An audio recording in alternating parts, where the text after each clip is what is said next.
Yes, we're back with another rider, another episode. Today we got Tom in the house all the way from Wales, and he's going to tell us about when he's doing his PhD and he had to go to Brixton Prison to teach them maths. So what's a PhD for, actually? What PhD was it? So it was in astrophysics. So it was... And they sent you to prison? Yeah, so there's a society called the Royal Astronomical Society, and they had some funding to go and do some outreach with like underprivileged communities and things, and people that wouldn't necessarily have access to that sort of, you know, knowledge base. Yeah, I understand what you're saying. And part of that was to go into Brixton Prison. They had some money and they wanted to go into prisons and you know, get people who knew maths to go in and talk to these people about what maths can do when they get out.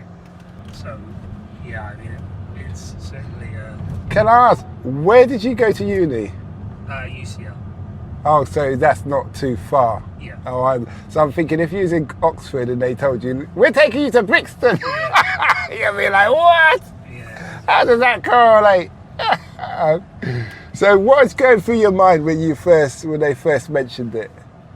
I thought it'd be an interesting experience because I think, like, you know, a lot of people, you hope to never see the inside of a prison, but at the same time, you know, it's an audience that you wouldn't normally get to talk to, and then you wouldn't normally get, even if you could talk to that audience, you'd probably never get to talk to them about maths or science.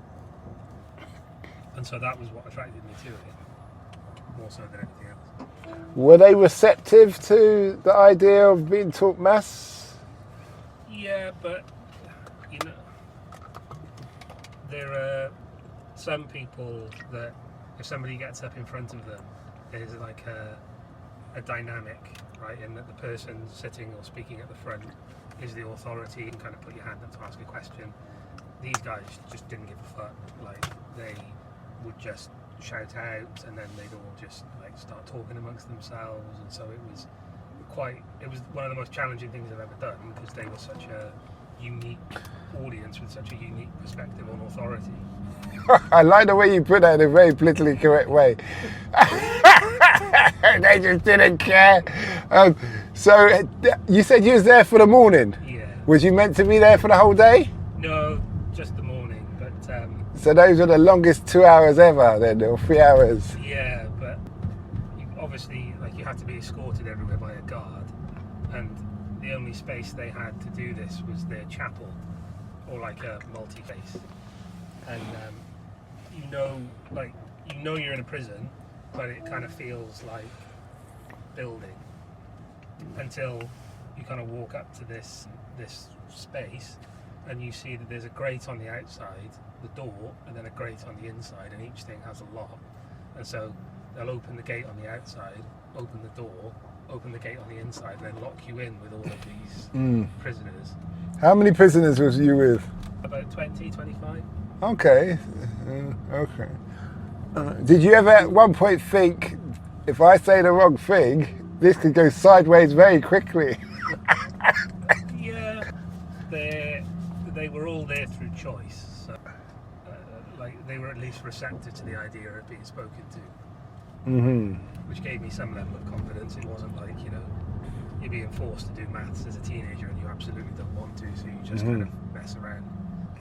But yeah, you kind of definitely have to watch your not watch your tone, but also, like, you also have no idea about what these people's education levels were like. You know, you don't know their backgrounds either, or their past. They could never have finished school, for instance, or you know, they might have PhDs themselves. So you've kind of got to talk to them as if you've got to find some happy middle ground where the people who have the least background in that area, people with the most background, can also get something. And how did you find that happy medium? A bit of trial and error, to be honest. You generally start out really basic, and then you see what kinds of questions you get, or what sort of response you get from the audience. It's kind of like if you're having a conversation with somebody, you can judge whether or not somebody's enjoying that conversation by their body language or by various like non-verbal cues. It's kind of like that, and then you can tailor it from there. You can, okay, well I can give a bit more detail on that, or I'll skip over that bit because it might be a bit too in depth. Okay, I'm with you. Did you feel that your day was successful in any shape or form? Yeah, I think they each got something different from it ultimately, and I hope that, you know, going away from it, they were able to see the use of science and maths, even if they didn't necessarily pick anything up from that session quantitatively. You know, it wasn't designed so they could go back and suddenly work things out with Pythagoras' theorem. But if they can kind of see, oh, okay, you know, like scaffolding, for instance, you need to make sure you need to look at all your forces and make sure everything's distributed properly and things like that. So ultimately, if it can help them in some way, then I've kind of done my job. Did you think about breaking it down to their world? So if I've got a key of Coke and I want to break it down into how many 8 balls can I get out of a key of Coke?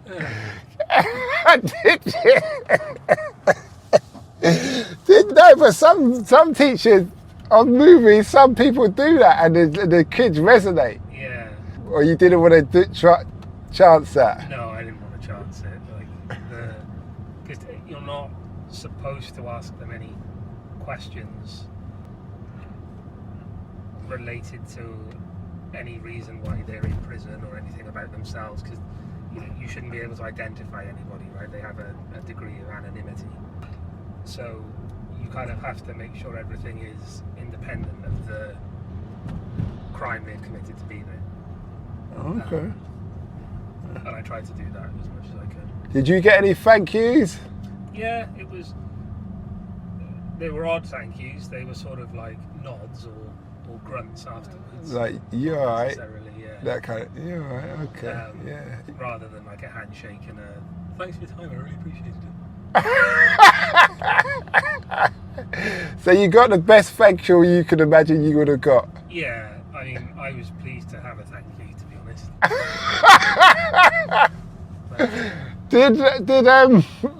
Was there other students like yourself who had gone into other classes there? Yeah, so I did one session and a couple of other people did a few other sessions beforehand. I think it was the same people, just on slightly different topics. Yeah. And how did they fare? They enjoyed it as well. They were European students, so I guess for them it was even stranger than it was for me. Okay, oh yeah. You know, having to do it in English, which isn't your first language, and then you're kind of going into, you know, what was at the time, you know, one of Her Majesty's institutions. It must be terrifying. Okay, that's good. What did you learn from that whole experience? Not to take things for granted. I know that might sound bizarre, but again, going back to that thing about authority, it's all built on assumptions and kind of a system of implied authority. And I'm making assumptions about the way that a group will behave. And in this case, they behaved contrary to that assumption. I just took it for granted that they would behave the way I wanted them to behave, and they didn't. It wasn't necessarily bad behaviour, it was just different behaviour. And it took me by surprise. It took a little while to get used to it, but you know, once you did get used to it, it was good. So, you know, I learned ultimately as well to communicate with a different audience. I mean, they might not remember my name. I doubt they would remember my name, but if in kind of 10, 15 years they said, oh, when I was inside, this weird guy came to talk to us about science, you know, then... I hear you. I hear you. That's interesting. How's your experience been moving from Wales to London? Pretty smooth. How long have you been in London now? 6 years. Okay. Yeah, it was pretty smooth. I mean, it's significantly busier than where I grew up, but you know, most places will be. But It also has so many advantages, right? It's got a world-class public transport system. There's so many things to do. Pretty much do whatever you want. You can eat whatever you want. Talk to whoever you want. Mm-hmm. When you told your family that you're moving to London, what was their take on it? They were quite old-fashioned in that they thought London was kind of this crime-riddled city that, you know, you kind of have to keep everything out of your back pockets. And, you know. I do though. I keep everything out of my back pocket. So they were kind of a bit concerned, I guess. But now that I've been here for so long and they visited and they've seen it, and really, you know, it's not too different from home. You've still got, you know, the buildings look the same, cars look the same, it's just more of everything. Mm-hmm. So yeah, they thought ultimately it was a positive thing, and I'd encourage anyone else to do it if they're in a similar rural environment and they want to experience something else. Then yeah, move out, come to London, go to a big city. Would you ever go back to Wales? Not to live. I think it's just a bit too slow now. Oh, okay. So easy to the fast life. Yeah, you kind of get used to a city after a while for all of its ups and downs. Yeah, some people can't take it and just have to go running back to the hills. Exactly. Yeah, and say like, I never want to go back there. Yeah. Maybe at Christmas. Yeah. For some shopping, but then I need to get out before it gets dark. Exactly. I can't go rush hour. It's too busy. Yeah. I had a customer who said to me the other day, her partner was from outside of London, and she said when she gets into London, she puts on her bitch face. When she's on the tube especially, like, move bitch, get out the way kind of attitude. And her boyfriend was like, who is this woman? I don't know her. And she said, now you gotta find your London face. Yeah. And eventually he said after 4 years he found his he was leading the way in the tube, and she go, oh yes, he's found it. Oh yes. And she felt proud. Anyway, it's been a great interview. What would be your words of wisdom to somebody from Wales who's coming to live in London? Find that bitch face sooner rather than later.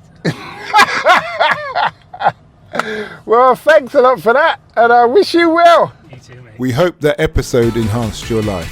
We post an interview every day, as well as vlogging on our social media channels. Don't forget to subscribe to get our latest episode.